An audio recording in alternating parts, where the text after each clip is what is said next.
읽습니다. 아무도 자기를 속이지 말아야 합니다. 여러분 가운데서 누구든지 이 세상에 지혜 있는 사람이라고 스스로 생각하거든 정말로 지혜 있는 사람이 되기 위하여 어리석은 사람이 되어야 합니다. 이 세상의 지혜는 하나님 보시기에 어리석은 것입니다. 하나님께서는 지혜로운 자들을 자기 꾀에 빠지게 하신다 하였습니다. 또 기록하기를 주님께서 지혜로운 자들의 생각을 헛된 것으로 아신다 하였습니다. 그러므로 아무도 사람을 자랑하지 말아야 합니다. 모든 것이 다 여러분의 것입니다. 아멘. 오늘 바보처럼 살아보자 이란 제목으로 함께 말씀의 늘 나누고자 합니다. 저를 크게 비춰주세요. 네, 그래 영상으로 보는 분들도 바로 보일 수 있도록. 지금 자가격리 때문에 손 집사님은 지금 영상을 집에서 지금 예배드리고 있습니다. 그래도 이제 어느 정도 음향과 모든 것들이 이제 잘 온라인도 깨끗하게 들리고 잘 구비되어서 너무 감사하고요. 한번 따라하겠습니다. 바보처럼 살아보자. 난 참 바보처럼 살았군요. 그런 뜻이 아닙니다. 바보처럼 살아보자. 이게 오늘 말씀 그대로입니다. 어제부터 12월 1일 새벽 기도회부터 대림절 묵상 달력을 따라서 성탄 복음을 묵상하고 선포하고 기도하니까 너무 좋습니다. 창세기 3장 15절 약속대로 여자의 후손으로 오셔서 우리의 모든 죄와 허물을 대신하여 죽으시고 부활하셔서 마귀의 머리통을 박살내신 예수 그리스도의 이 최초의 복음이 시작되었고, 오늘은 이 씨가, 구속의 씨가 구체적으로 아브라함을 통해서 계시되고 만복의 근원이신 예수 그리스도를 믿는 자마다 축복의 통로가 되어서 세상 만민에게 복을 흘러보내는 위대한 삶을 살 수 있다는 소망의 말씀이 너무나 힘이 되고 큰 위로가 되었습니다. 내일 수능을 치는 우리 자녀들을 위해서 기도하면서 이미 오신, 이미 우리 안에 계신 예수 그리스도의 이름의 권세와 능력을 힘있게 의지함으로 실력을 120% 발휘할 수 있도록, 코로나가 기승을 부리지만 우리 자녀들 털끝만큼도 건드리지 못하고 최상의 컨디션 가운데 최고의 만족한 결과를 얻도록, 그래서 복의 통로로 귀하게 쓰임받도록 간절히 기도했습니다. 아시다시피 저는 건강에 관한 누구보다도 자신 있는 사람이었습니다. 바쁜 사역 중에 부족한 잠은 먹는 것만 잘 먹고 기도만 잘하면 끄떡이 없었고, 운동을 하면은 스트레스건 뭐건 다 해결이 되었습니다. 기초 체력이 좋기 때문에 끊임없이 이어지는 사역에도 흔들림 없이 기도로, 말씀으로, 하나님 주신 은혜로 승리할 수가 있었습니다. 그런데 오래전부터 고혈압 약을 먹으면서 강도 높은 운동을 못하게 되면서 체력의 저하를 느꼈고, 계속하던 헬스도 코로나로 인해 못하고 기껏 매일 옥상에서 1시간 이상 걷고 팔굽혀펴기 하는 것이 전부였습니다. 고도 난시가 백내장으로 진행되면서 억제약을 매일 4차례씩 투여를 하고 있습니다. 그런가 하면 알레르기 비염은 나았다 싶은데 이번에는 치질이 심해서 어제 병원에 급히 진료를 하고, 사실 오늘부터 수술을 하려고 했지만 내일도 생명의삼 성령체험이 있고 그래서 다음 주 수요일에 수술이 잡혔습니다. 제 생애 처음으로 몸에 칼을 대는 수술을 다음 주 수요일 날 하게 됩니다. 고통이 심해서 이번에는 해야 될 것 같습니다. 어쨌거나 올해는 정말 예상치 못한 일들이 많이 생기고 긴장 속에서 갈수록 체력의 한계를 느끼고 능력의 한계를 느끼고 지식의 한계를 느낍니다. 마음먹은 대로 계획대로 잘 안 됩니다. 여러분은 어떻습니까? 여러분은 계획대로, 여러분의 생각대로 잘 되고 있습니까? 집사님 잘 되고 계십니까? 여러 가지 생각들을 하고 계획을 하지만 내 지혜대로 하면 잘 안 됩니다. 그러면 대체 어떻게 해야 될까? 한 치 앞을 내다보지 못하는 세상에서 어떻게 살아야 하늘 사람답게, 예수 제자답게, 멋지게 이미 주어진 예수 이름 권세를 가진 축복의 통로로서 정말 복을 선포하면서 그렇게 멋있게 살아야 되는데 어떻게 할 수 있을까? 어떻게 하면 되겠습니까? 오늘 본문이 바로 그 비결을 말씀해 주고 있습니다. 너희 계획대로 잘 안 되지? 그러나 이렇게 하면 세상을, 너희를 이길 수가 있어. 이렇게 말씀하십니다. 그것이 뭘까요? 어리석은 자가 되라고 말씀하십니다. 한마디로 바보가 되라. 무조건 바보처럼 살아보라. 이렇게 말씀하십니다. 왜 바보처럼 살아야 될까요? 첫째로, 내 꾀는 결국 모자랍니다. 나의 꾀, 나의 지식은 모자랍니다. 여러분, 모자란다 이 말을 요즘은 모질이 이렇게 합니다. 전라도 말이 사투리가 된 모질이. 여기서 머저리가 나왔어요. 모자란다, 모질이. 나는 모질임을 인정하라 이거예요. 내 지혜는 결국 부족한 지혜다. 이 땅에서 승리하기는 내 꾀로는 안 된다. 내 꾀로는 한계가 있다. 그 말씀입니다. 왜 그렇습니까? 이 땅의 삶은 내가 예측하지 못하는 삶의 변수가 너무너무 많기 때문입니다. 내일 일을 한치 앞을 알 수 없는 것이 인생이잖아요.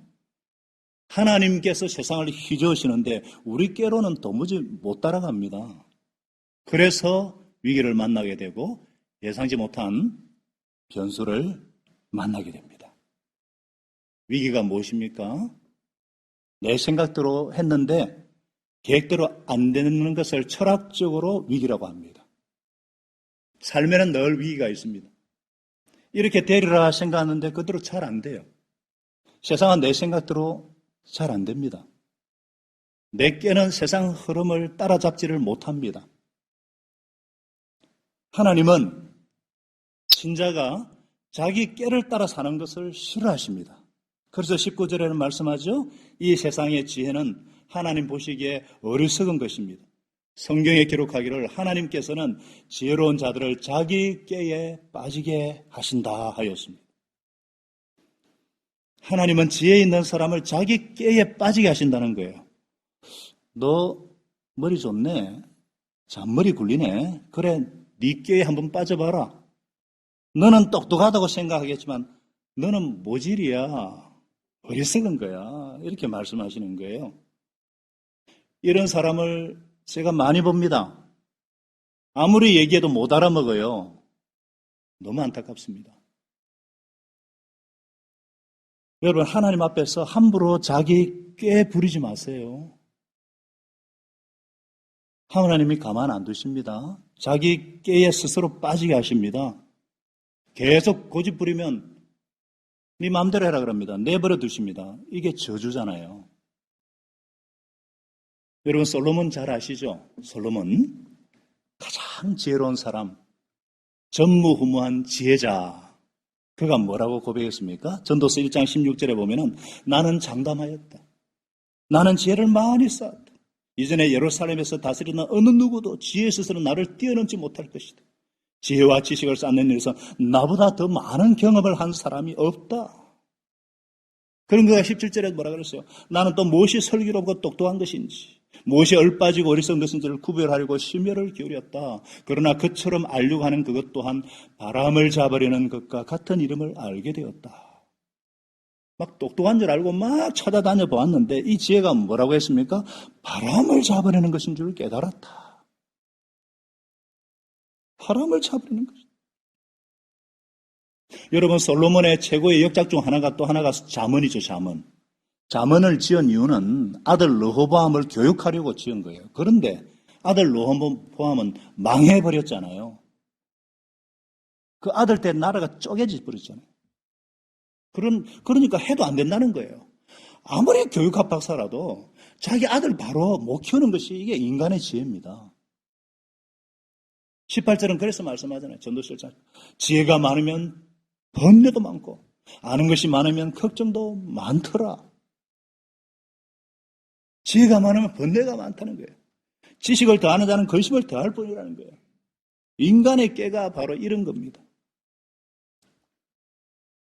어떤 청년이 군대 안 가려고 막 고민을 하고 막 꾀를 생각하던 중에 막 친구 제안으로 신체 검사 전날 밤에 밤새도록 백열등 전등을 쳐다보았습니다.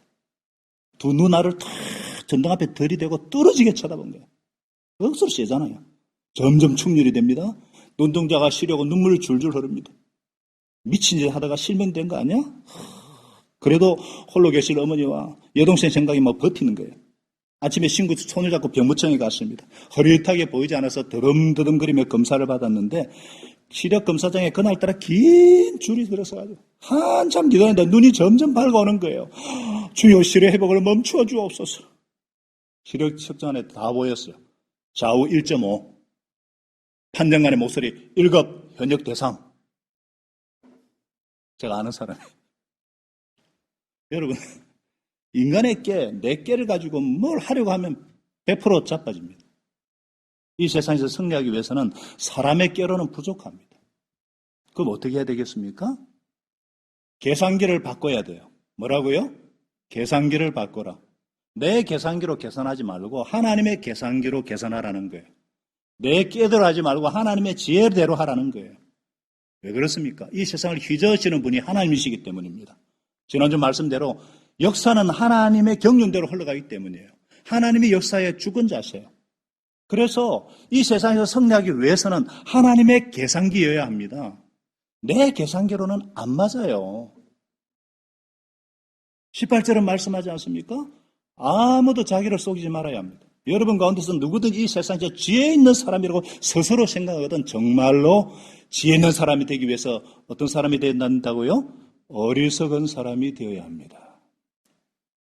어리석은 자가 되라. 바보가 되라.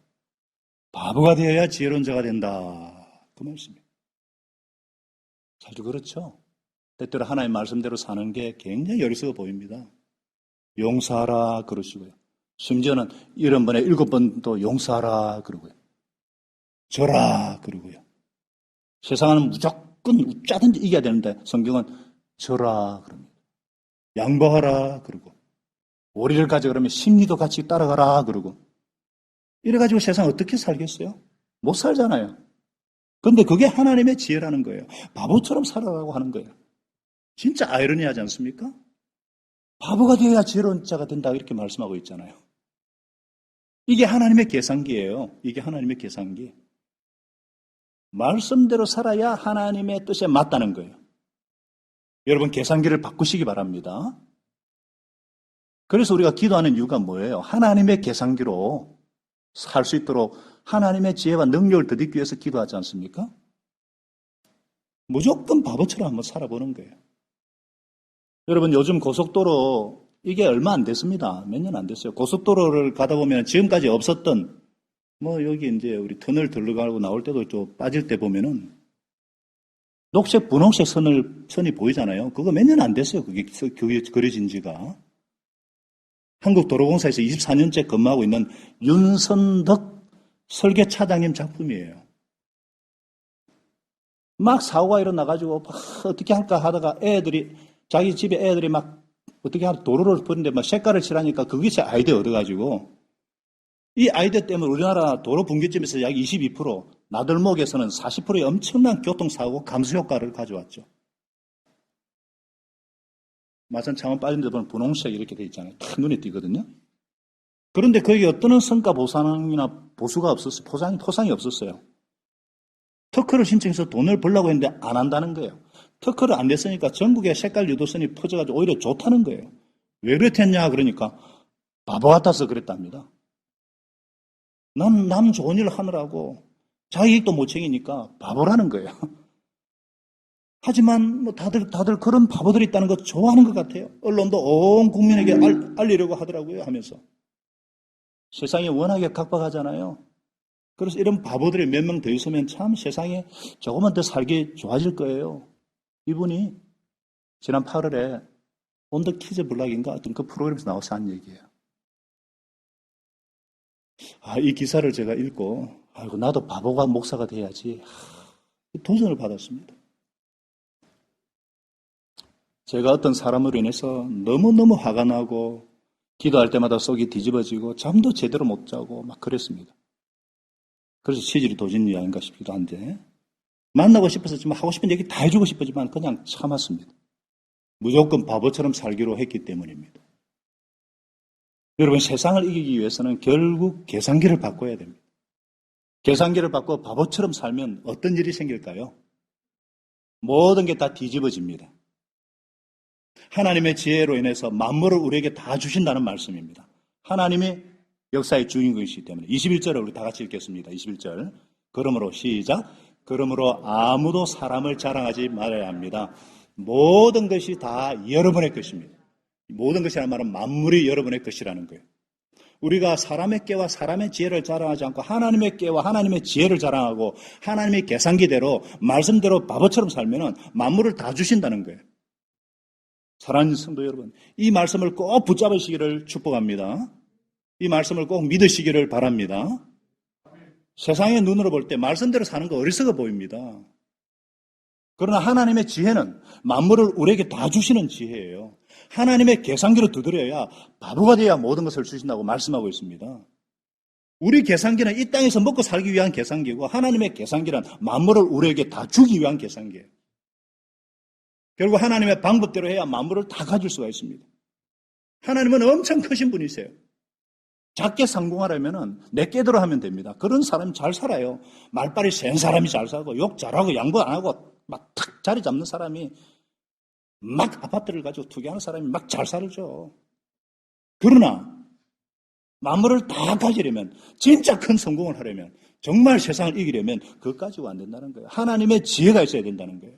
바보처럼 사는 것, 말씀대로 사는 것, 그게 다 만물을 얻기 위한 가장 뛰어난 하나님의 전략이라는 사실입니다. 할렐루야.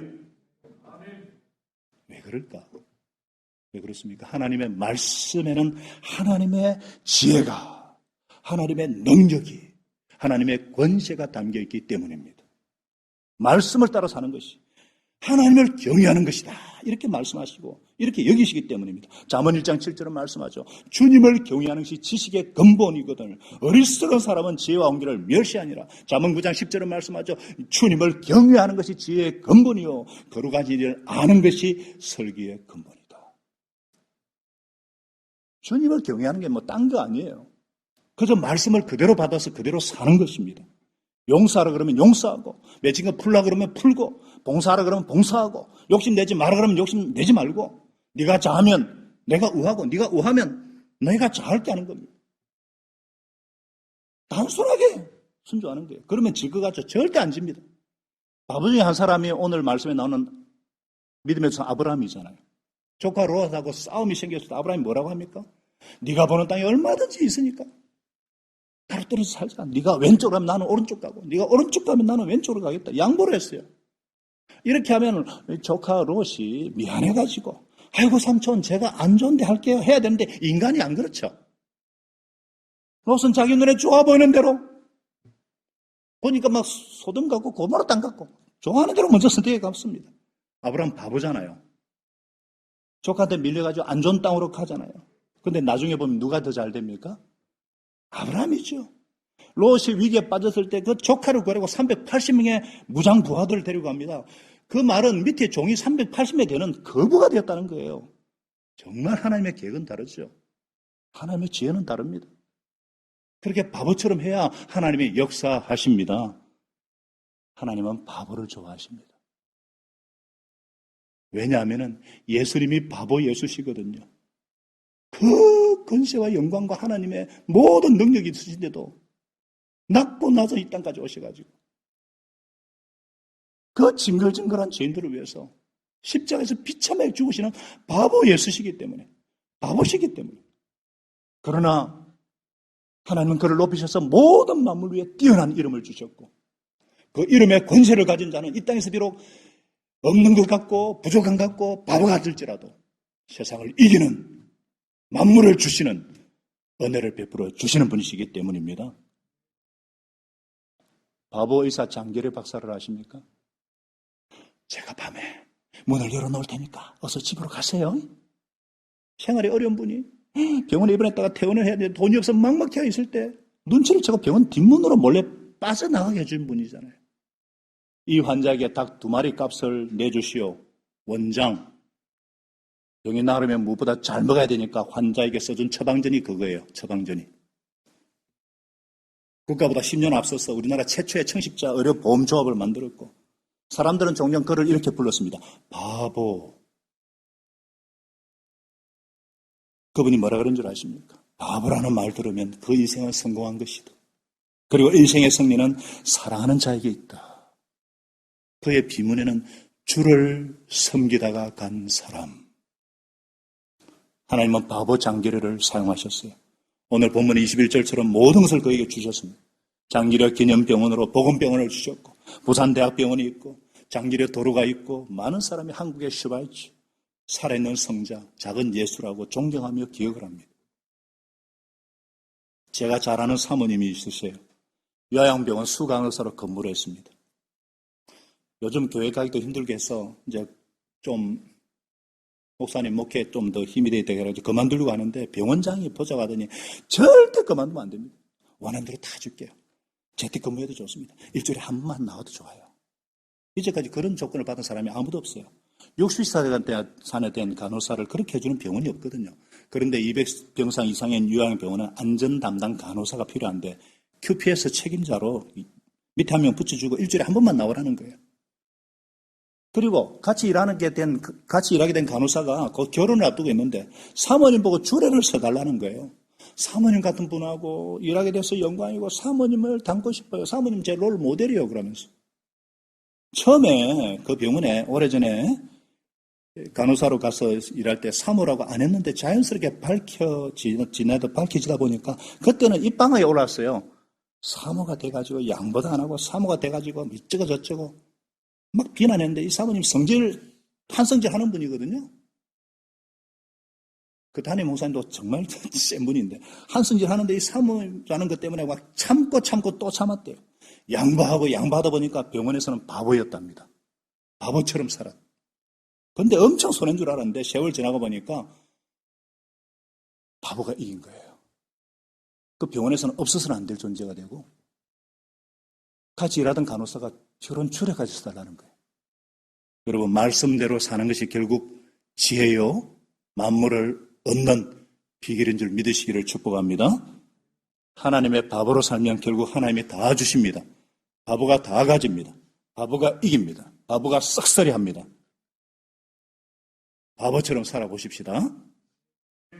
하나님 아버지, 제가 바보같이 바보 예수님처럼